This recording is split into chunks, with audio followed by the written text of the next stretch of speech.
శ్రావణ మాసం వచ్చిందంటే చాలు ప్రతి ఇల్లు దేవాలయంలాగే కనిపిస్తుంటుంది. ఏ ఇంట్లో చూసినా పూజలు, వ్రతాలు, భగవన్నామస్మరణే వినిపిస్తుంది.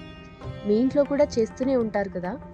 అయితే ఈ శ్రావణ మాసానికి ఎందుకంత ప్రత్యేకత, ఏంటి శ్రావణ మాస విశిష్టత అనే విషయాల గురించి తెలుసుకునే ప్రయత్నం చేద్దాం. తెలుగు మాసాలన్నింటిలోకెల్లా శ్రావణ మాసం చాలా విశిష్టమైనది. జ్యోతిష్య శాస్త్ర ప్రకారం చంద్రుడు శ్రవణ నక్షత్రానికి దగ్గరగా ఉండడం వల్ల ఈ మాసానికి శ్రావణ మాసం అనే పేరు వచ్చింది. శ్రీమన్నారాయణుని జన్మ నక్షత్రం శ్రవణ నక్షత్రం అని, శ్రావణ మాసం లక్ష్మీదేవికి చాలా ప్రీతి అని పురాణాలు చెబుతున్నాయి. శ్రావణ మాసంలో అన్ని రోజులు పవిత్రమైనవే. తిథులతో కూడా సంబంధం లేకుండా అష్టమి, నవమి, అమావాస్య రోజుల్లో కూడా పూజలు, పండుగలు చేసే మాసం శ్రావణ మాసం మాత్రమే. ఈ శ్రావణ మాసంలోనే కృష్ణావతారం, హయగ్రీవ అవతారం జరిగాయని పురాణాలు చెబుతున్నాయి.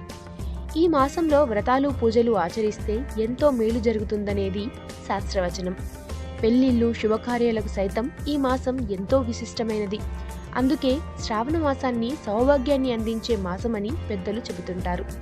శివకేశవులిద్దరికీ, అలాగే అమ్మవారికి కూడా శ్రావణ మాసం ప్రీతిపాత్రమైనదే కాబట్టి ఈ మాసంలో సోమవారాలు శివారాధన, మంగళవారాలు శక్తి ఆరాధన, బుధవారాలు విష్ణు భగవానుని ఆరాధన, శుక్రవారాలు లక్ష్మీదేవి ఆరాధన వల్ల దీర్ఘ సుమంగళీ ప్రాప్తితో పాటు అష్ట ఐశ్వర్యాలు కలుగుతాయని నమ్ముతారు.